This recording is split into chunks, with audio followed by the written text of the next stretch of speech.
Fala galera, beleza? Aqui é o professor Carlos de Boa e hoje a nossa aula é sobre Brexit, a saída do Reino Unido da União Europeia. Não deixe de se inscrever em nosso canal. Vamos nessa! A escolha pela saída foi determinada por meio de um referendo votado em 23 de junho de 2016, por 17,4 milhões de pessoas. Tal resultado acabou custando também a demissão do primeiro-ministro da Inglaterra.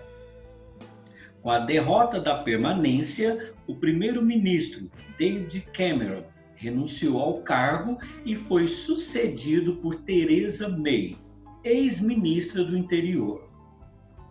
Theresa May venceu a disputa interna no Partido Conservador e conseguiu ser nomeada primeira-ministra do Reino Unido. Ela é a primeira mulher a ocupar o cargo desde Margaret Thatcher. Para que a saída do Reino Unido seja concluída, é necessária a ativação do artigo 50 do Tratado de Lisboa. O artigo 50 foi ratificado por todos os países membros da União Europeia em dezembro de 2007 e estipulou os procedimentos necessários para conduzir as negociações caso algum país deseje sair do bloco econômico. Segundo o artigo 50, o país interessado em deixar a União Europeia deve formalizar o pedido informando a sua intenção ao Conselho Europeu, que assumirá as negociações com o país interessado em deixar o bloco.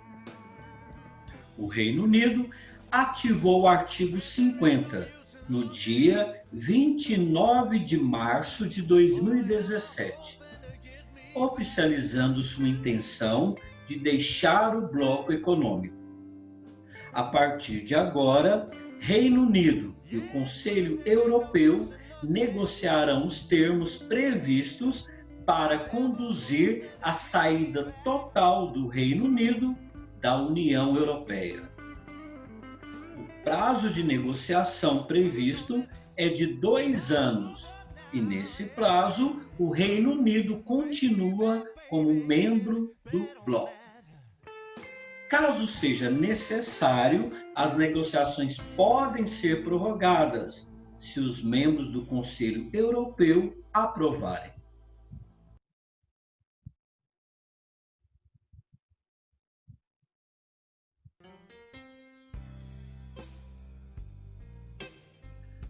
Por que o Reino Unido escolheu deixar a União Europeia? A realização e o resultado do plebiscito sobre a presença do Reino Unido na União Europeia traduz um sentimento compartilhado por muitos europeus em relação a essa organização, especialmente nos últimos anos. Como você já deve saber, o mundo passa por uma grave crise de refugiados.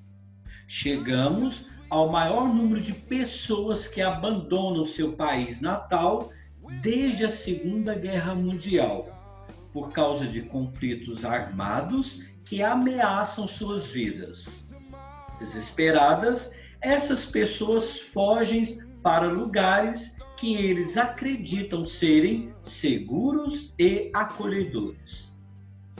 Por esse motivo, milhões de pessoas têm migrado incessantemente de países do continente africano e do Oriente Médio para o continente europeu. A onda de imigrantes assusta muitos europeus, que muitas vezes reagem com xenofobia em relação a essas pessoas.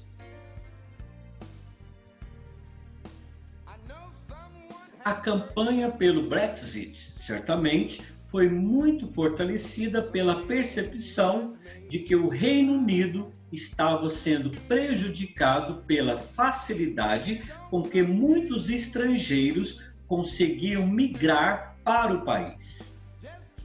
A alegação de que o país não possui controle efetivo sobre suas próprias fronteiras por causa da União Europeia pesou bastante para o resultado final. Além da questão da imigração, também há o argumento de que a União Europeia cria uma situação injusta entre seus membros, que os países com economias mais fortes, como Alemanha, França e Reino Unido, sustentam os países economicamente mais fracos e endividados, como, por exemplo, Espanha, Portugal, Grécia, Itália e outros. Por fim, é preciso notar que o Reino Unido é um país que guarda algumas diferenças com seus vizinhos. O país fica em uma ilha e sua vocação marítima o alçou à condição de maior império do mundo no século XIX, com colônias espalhadas por todo o globo. É daí que vem a famosa frase: o sol nunca se põe no Império Britânico.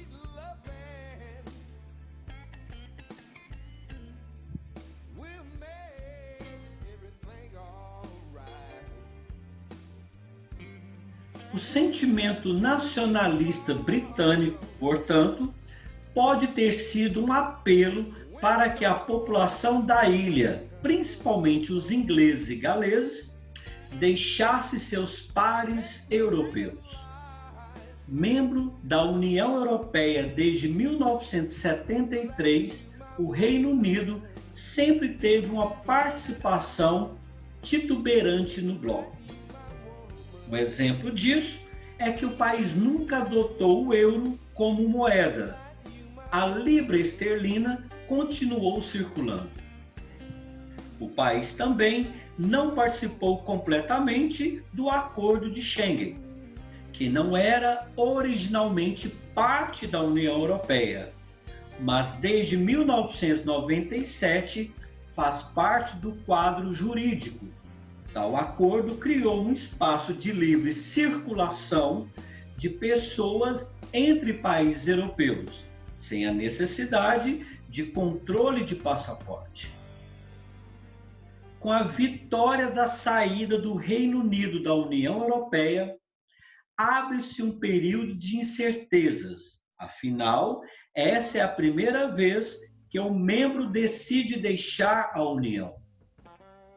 O primeiro-ministro britânico, David Cameron, que fez campanha pela permanência de seu país, já declarou que renunciará ao seu cargo em outubro, afirmando que o novo primeiro-ministro deve conduzir as negociações de saída do bloco. Agora, Reino Unido e União Europeia terão de fazer intensas negociações, que definirão como será a relação entre eles de agora em diante. As previsões sobre as consequências do Brexit para a economia não são positivas. O país deve sofrer perdas por não participar mais do mercado comum europeu. A União Europeia já sinalizou de que não manterá intacto o acesso a esse mercado, senão o Reino Unido não aceitar também a livre circulação de pessoas. Não se sabe ao certo em que nível a economia britânica e mundial será afetada, mas os resultados no curto prazo já são negativos. Nos próximos anos, o país pode experimentar desvalorização de sua moeda, aumento da inflação, recessão econômica, queda na renda per capita, entre outros problemas graves. Além disso, o Reino Unido também não participará mais das negociações da criação de uma área de livre comércio entre a União Europeia e os Estados Unidos, que, se for concretizada, será a maior área de livre comércio já registrada na história.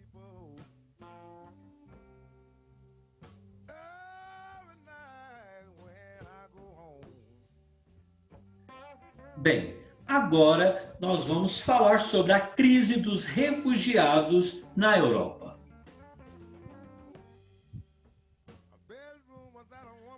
Durante o primeiro semestre de 2015, houve um grande leva de migrações de povos muçulmanos para países europeus. Essa leva continuou no ano de 2016.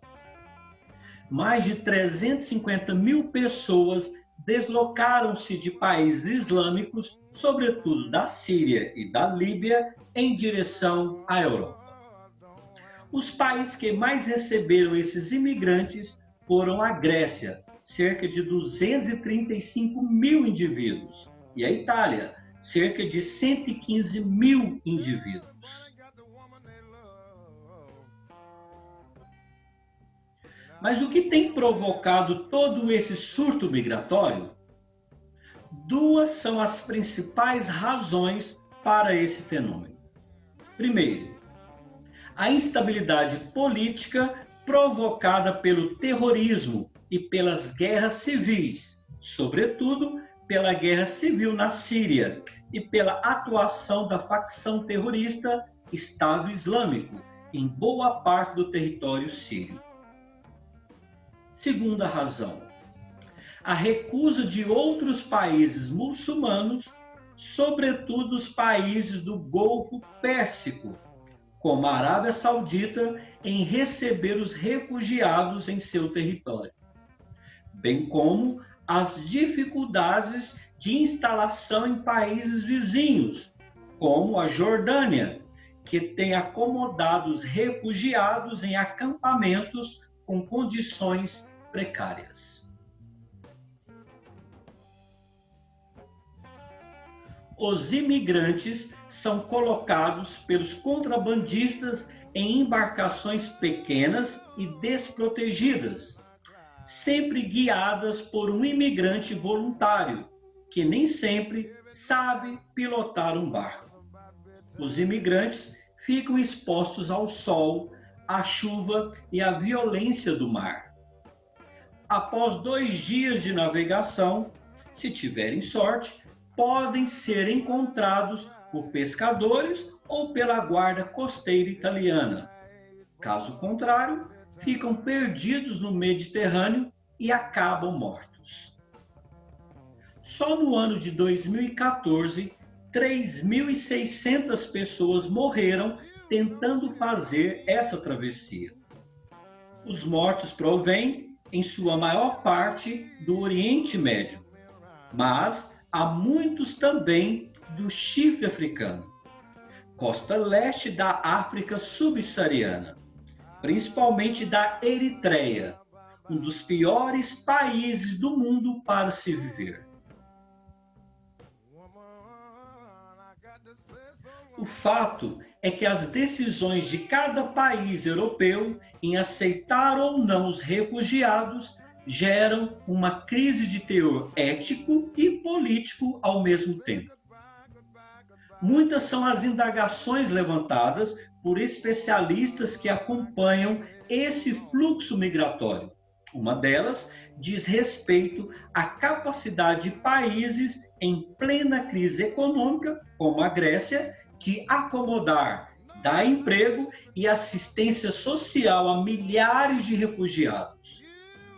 Outra diz respeito à divergência cultural entre muçulmanos e europeus, como o uso de regras de conduta específicas para mulheres, o uso da língua árabe como língua sagrada, o estudo do Alcorão e a prática das orações públicas diárias.